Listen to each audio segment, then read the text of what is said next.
अस्सलामुअलैकुम मेरी प्यारी शेरू की फ़ैमिली, कैसे हैं जी आप सब लोग। होप सो आप लोग खैरियत से होंगे। आप लोगों का वेलकम है बल्कि इस कुकिंग चैनल पे। तो रमज़ान के रोज़े आप लोगों के कैसे गुजर रहे हैं?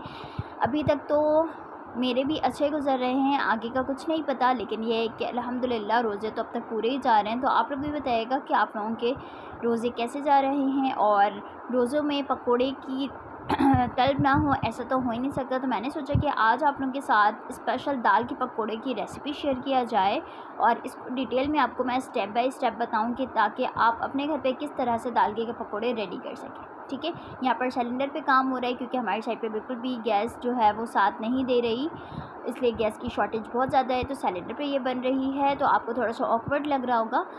अगर वीडियो में कुछ भी अच्छा लगा हो तो वीडियो को ज़रूर लाइक कीजिएगा। चैनल पे नहीं है तो चैनल को ज़रूर सब्सक्राइब करें। चलें स्टार्ट करते हैं आज की रेसिपी। बिस्मिल्लाहिर्रहमानिर्रहीम।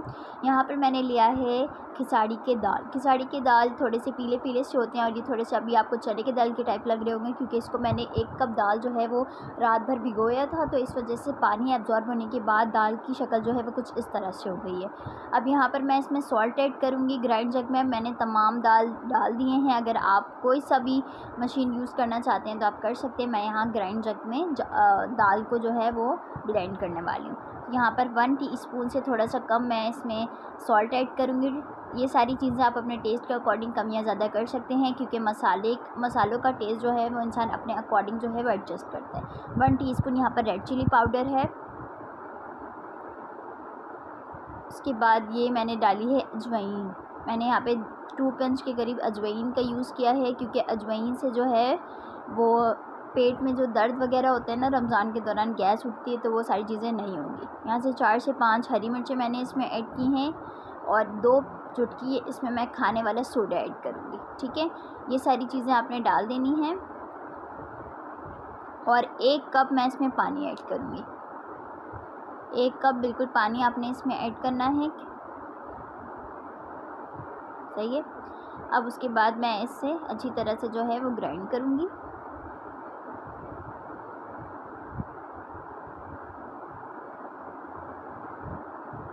बहुत ही मज़ेदार लगते हैं दाल के पकोड़े और बहुत सारे लोग जो है वो दाल के पकोड़े बहुत ज़्यादा शौक़ से खाते हैं, जिसमें से मैं भी एक हूँ कि मुझे दाल के पकोड़े बहुत पसंद है और मेरी फैमिली में भी सब बहुत ज़्यादा शौक़ से खाते हैं। तो ये हमारे घर पे रोज़ बनता है।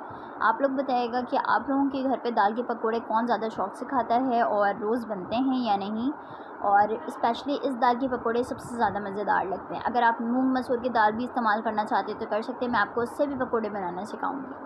ठीक है, वो भी बहुत ज़्यादा मज़ेदार लगते हैं। तो यहाँ पर ग्राइंड जग में अच्छी तरह से दाल को ग्राइंड कर लिया है। ये देखिए बहुत ही परफेक्ट जो है वो दाल जो है वो बनकर रेडी हो गई है ग्राइंड होकर।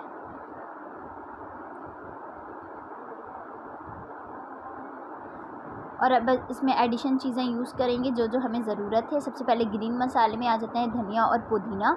आपने 3 टीस्पून धनिया ऐड करना है और 3 टीस्पून पुदीना इसमें कट करके ऐड करना है। वॉश कर लीजिएगा लाजमी क्योंकि उसमें डर्ट मौजूद होती है, मिट्टियाँ मौजूद होती हैं, तो किरकिर ना लगे। ठीक है, उसके बाद यहाँ पे कटे हुए प्याज मैंने ऐड किए हैं। 3 मीडियम साइज़ के मैंने प्याज लिए थे जिन्हें इस तरह से मैंने लंबे स्लाइस में कट किया है। प्याज जो है ना पकौड़े के लंबे स्लाइस में ज़्यादा अच्छे लगते हैं। जब आप खाते हो ना तो उसका टेस्ट बहुत ज़्यादा इन्हेंस होता है। और इसमें 1 पिंच के करीब मैं इसमें फूड कलर ऐड करूँगी। 4 कलर के लिए, सिर्फ कलर के लिए आपने जो है वो इसमें फूड कलर ऐड करना है।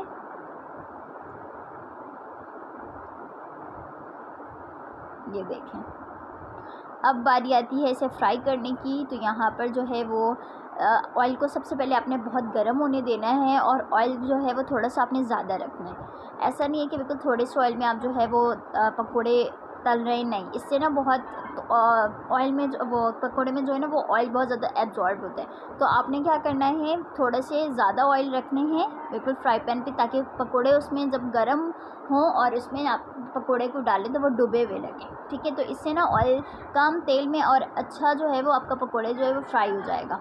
अगर आप थोड़े से तेल में जो है वो पकोड़े फ्राई करेंगे और अगर आपके पकोड़े के जो ऑयल है वो ठंडे होंगे तो उसमें ना पकोड़े जो है वो ऑयल पी रहा होगा। तो ये सारी चीज़ों का आपने ख्याल रखना है, ऐसा ना हो। ऑयल थोड़ा सा ज़्यादा ही रखें ताकि जब आप पकोड़े इसमें डालें तो वो थोड़े से ऊपर से उभरे हुए नज़र आएँ। ठीक है, तो अब मैं दोबारा इसमें 1 बाय 1 करके सारे पकोड़े ऐड कर दूँगी।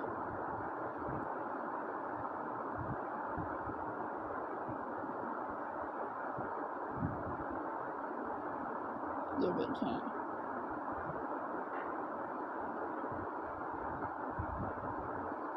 बहुत बहुत ज़्यादा अच्छे लगते हैं ये वाले पकोड़े, आपने ज़रूर बनाना है। बहुत से घर पे तो इसको बहुत ज़्यादा ही शौक़ से खाया जाता है और इसके बिना तो दस्तरख़्वान सजती ही नहीं।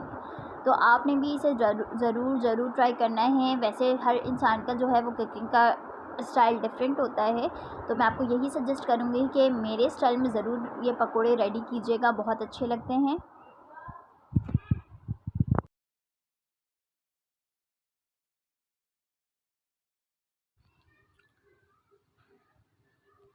और ये थोड़ा-सा फ्राई होने में ना टाइम लगते हैं। अगर आपने डाला है वैसे ही निकालेंगे तो ऐसा नहीं, थोड़ा-सा टाइम ये ज़रूर लेते हैं, 2 से 3 मिनट ये फ्राई होने में लगते हैं। थोड़े से जो है वो क्रिस्पीपन आने लग गए तो फिर आपने इसे निकालना है, दोनों साइड से क्रिस्पी होने चाहिए, ठीक है? तो आपका पकोड़े बहुत अच्छी तरह से जो है वो बनकर रेडी हो जाएगा। बहुत सारे लोग जो हैं वो डालते साथ ही निकालने की कोशिश करते हैं, नहीं, इसको थोड़े से पकने में जो है वो टाइम लगता है। तो इस चीज़ का भी आपने ख़्याल रखना है। अल्लाह ताला ने हमें रमज़ान में बहुत अच्छी जो हैं वो चीज़ें दी हैं। रमज़ान में वो सारी चीज़ें भी होती हैं जो आप सोच रहे होते हो, अल्लाह ताला वो आपके सामने दे देते हैं।